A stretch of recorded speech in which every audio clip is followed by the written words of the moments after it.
This is a Chem Study film, a production of the Chemical Education Material Study.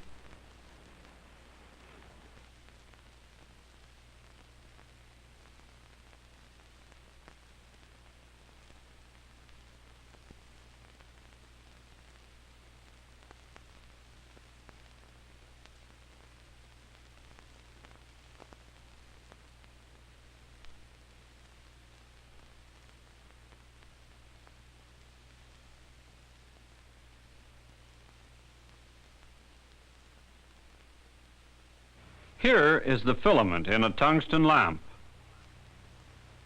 As the filament is heated, it emits energy in the form of light.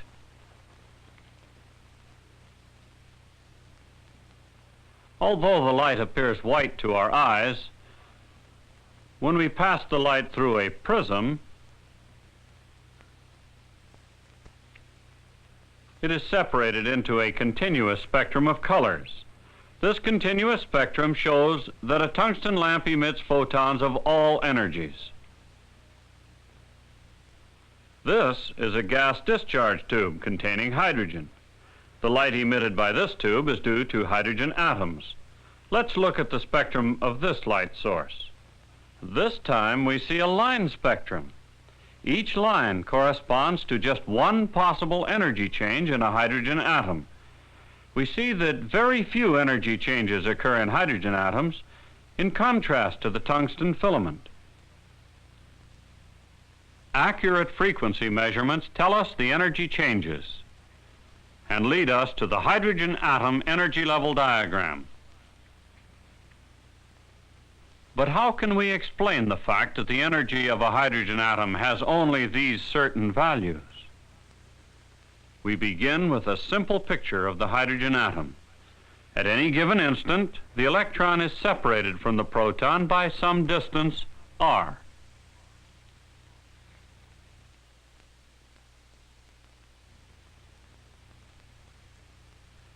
The electron and the nucleus have opposite electric charges, so they attract each other. This attraction gives the atom a certain amount of potential energy. The amount depends on the distance, r. The electron is in motion, and so the atom also has kinetic energy. The sum of these two kinds of energy is the total electronic energy of the atom. This sum expresses the laws of motion that apply to macroscopic particles. To fit the observed behavior of microscopic particles, like electrons and protons, the laws must be modified somewhat. As modified, these laws are called quantum mechanics. The mathematics of quantum mechanics are quite complex, but we don't need to consider the details of the calculations. Our interest is in the results that quantum mechanics gives. This high-speed computer simplifies the task of carrying out the calculations. The equation is punched onto cards and fed into the computer together with instructions on how to solve it. The computer then rapidly solves a problem that is tedious if done by hand. When the calculations are completed, the machine types out the energy values. Let's compare these calculated energies with the experimentally determined energies of the hydrogen atom.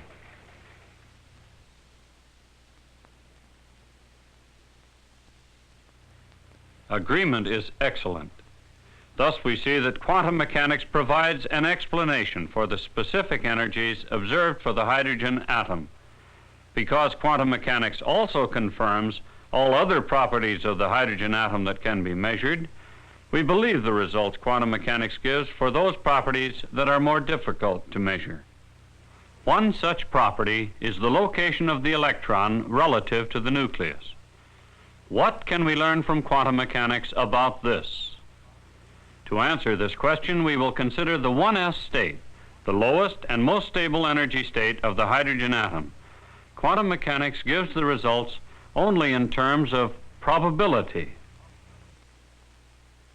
A dartboard will help us understand the kind of probability information that we get from quantum mechanics. See where the dart hits. Each throw is completely independent of the others. Observe the pattern of punctures. There are many holes concentrated near the bullseye. Toward the edge of the board, there are fewer punctures. These holes indicate the likelihood that the next throw of the dart will land in a given square centimeter. Where there are many holes, the probability is high. Where there are few holes, the probability is low. These observations allow us to conclude that the probability of the dart landing near the bullseye is much greater than the probability of it landing far away. We shall see that there is a close analogy to the electron distribution in the hydrogen atom. The pattern of holes is centered around the bullseye, just as the electron centers its movement around the nucleus. Compare it to the probability plot for the 1s state of the hydrogen atom, as generated by the computer.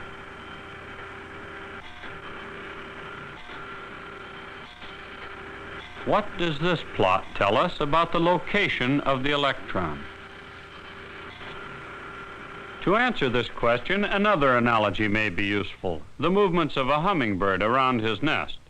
We'll use the hummingbird to represent the electron. His nest represents the nucleus. The nest is located in this small tree in a field of flowers.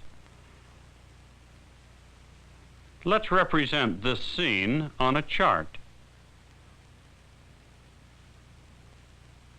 Here is his nest in the tree. The hummingbird collects nectar from the flowers here and there around his nest. Let's suppose that we keep a record on this map of the location of each flower the hummingbird visits.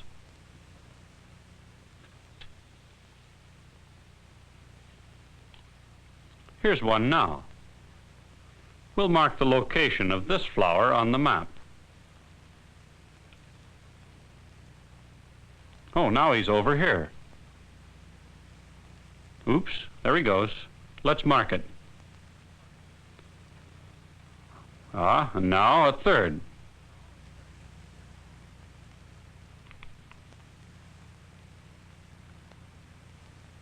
Let's continue plotting these locations.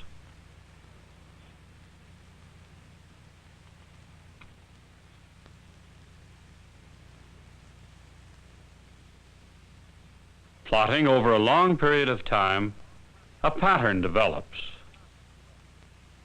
In this pattern, for a given area, the number of pins is much higher near the nest than it is farther away.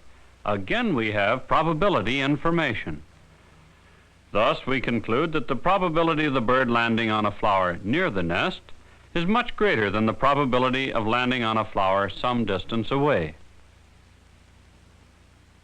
We can discuss the average distance of the hummingbird from the nest, but sometimes he will be found closer than this average distance, sometimes farther away.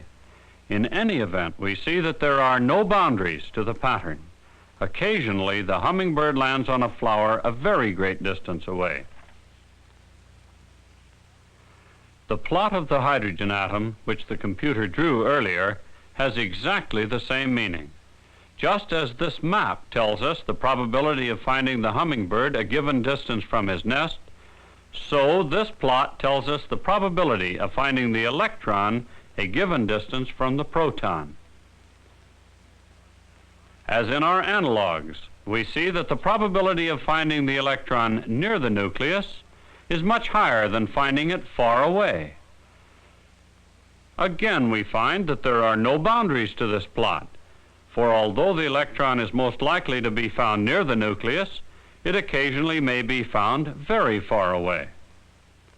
A limitation of this plot is that it shows probability in only 2 dimensions.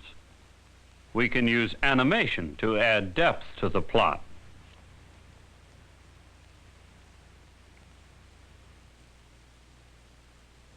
This probability description of electron location is called the 1s orbital of the hydrogen atom. We note that the orbital has no definite boundaries, although it does have a spherical shape. Thus, the expression 1s is a convenient abbreviation, where the 1 indicates the energy state of the atom, and the S denotes the spherical shape of the orbital. But remember that the orbital represents only the probability of finding the electron at a certain location. If we could observe the electron, at any one instant the electron would be found at some particular location. At another instant, it would be found at some other location.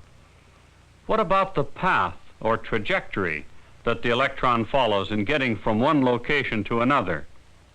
Well, this is a question that quantum mechanics does not answer explicitly. Any trajectory that corresponds to the spatial distribution we see here could be in accord with quantum mechanics. Thus, we can only test trajectory models of the atom by comparing them to the quantum mechanical picture. For example, here is a common model of the electron's trajectory that you have probably seen often. It shows the electron moving around the nucleus in a path similar to that of a planet moving around the sun. We'll call this a satellite model. Let's compare this satellite model to what we have learned from quantum mechanics concerning the hydrogen atom. If the satellite model were correct, the electron would always be at a fixed distance from the nucleus.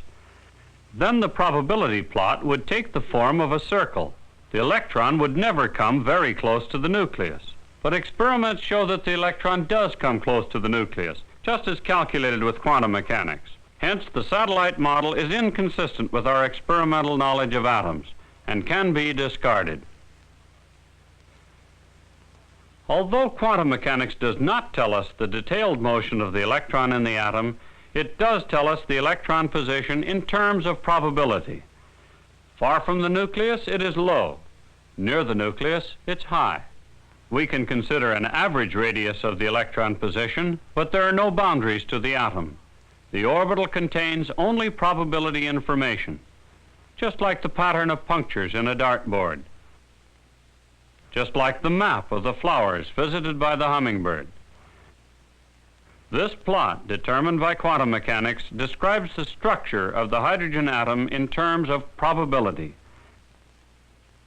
Quantum mechanics also explains many other concepts of chemistry, such as the energy levels of many electron atoms, the formation of molecules, bond energies, and bond lengths. These successes prove the usefulness of the quantum mechanical view of the atom.